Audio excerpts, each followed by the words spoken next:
later, but how do you feel getting the actual call from Tomo, and what was your reaction? Yeah, it's cool.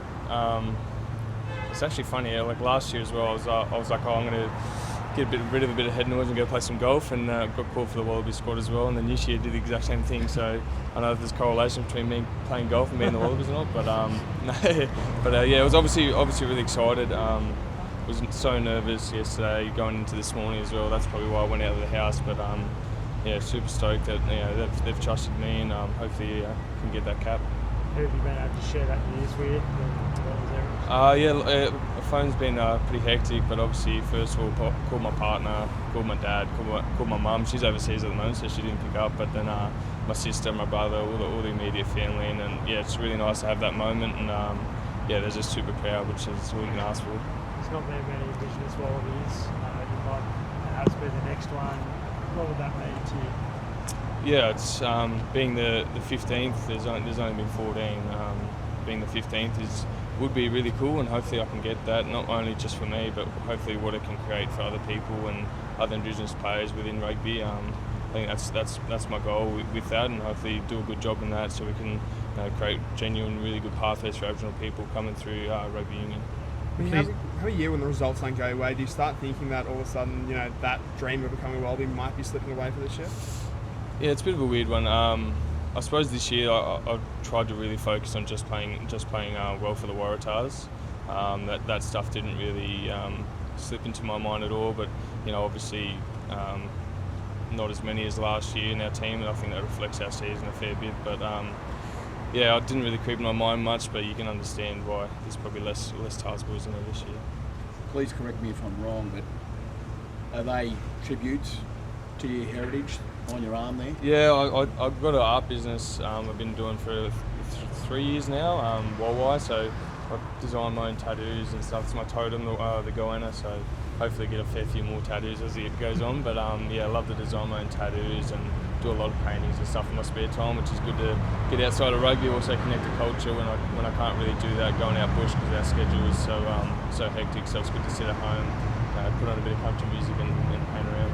I know you touched on it, but when you see Australia's most famous rugby family adorning the walls here at rugby headquarters, the Elder Brothers, what does it mean to you to be part of that lineage?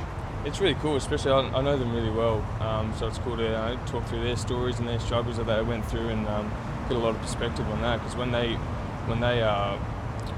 do my designs and stuff, they never got to play an Indigenous jersey, and they never got to do anything like that, didn't really get recognised for it. So for them to create that for me, to be able to have that is really cool. And yeah, they're such good role models, and they still live down in Lapa, so I've seen a fair bit. How much does that drive you to be a role model, to show young Indigenous kids that there is a pathway to the very top? Yeah, like I said before, it's probably the main driver. I really want to create change within the sport in that area. And I feel like myself, KB, and Tristan Riley coming through as well we've got a strong connection to culture, and I think we can really drive that, and hopefully change a fair bit that's gone on in the past, and create more than just 15 Wallabies, create 30, whatever it is. It drives us a lot. You made a couple of squads last year, didn't make it the bill obviously. Have you got an idea of what is needed now to take that next step? That you've spent some time in the Wallabies, you've won. Yeah, it was really good to get that experience just in the squads last year, like getting off Quaid and he and Marika as well. Getting the knowledge off them was really cool. I feel like last year I probably wasn't ready, so I feel like I've grown a lot from that, and I'm quite glad. I suppose glad I didn't make it last year, because now I've got an opportunity to really put my foot forward, and I feel like I'm in a good headspace and a good physical space to be able to do that. Did you have to double check you're actually in this squad? Or? Yeah, well, luckily Tomo called me, so it was all good. But yeah, seeing my name, you kind of go through it, and then you have to double check it a bit. But yeah, I'm stoked. How difficult was it to get past last year, or was it difficult to get past? Not really, no. I was actually really glad that I went on a Barbarians tour for 9 weeks with most of the Australian boys and some Japanese boys as well, and that really, I know, Barbarians, they stayed a fair bit. That makes you fall back in love with rugby, and it was just a nice free-flowing game which we played all over the UK. So I genuinely think it was the best thing for me not making that World Cup squad and going to Barbarians, because it really kind of made me find out who I was as a winger. Like, I only newly came to position, and then now I feel like I know how to play the game well in certain parts, and I know what I need to work on, which is probably the best bit. You've done some kit designs in the past, I know. Would you like to have a crack at a Wallabies Indigenous shirt once you've earned one? I would absolutely love to. That'd be the dream, is to be able to, get the Wallabies jersey first, and then hopefully the designer jersey in the future, and hopefully it becomes a thing. You get more different designs, different artists coming in, and creating different jerseys and really connecting back to community. I think that's awesome, not just for me to do a design, but for anyone else as well. You meant telling Joe that you're also a back rower as well? No, he told me, mate, you're never going to play 7 for the Wallabies, so just stick to being a winger. I was like, yeah, fair enough. Just on that design front, I believe you did the under-20s jerseys for the Junior Wallabies? Yeah, I did. They look really cool as well, nice subtle design.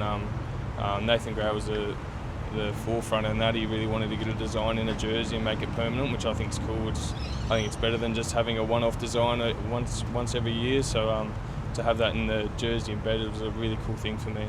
Just on that, I mean, I think under-20s debut, I think a day before the sort of first test, or it's going on as that series is going on. What's that sort of feeling like when you have both your passions being represented on that world stage?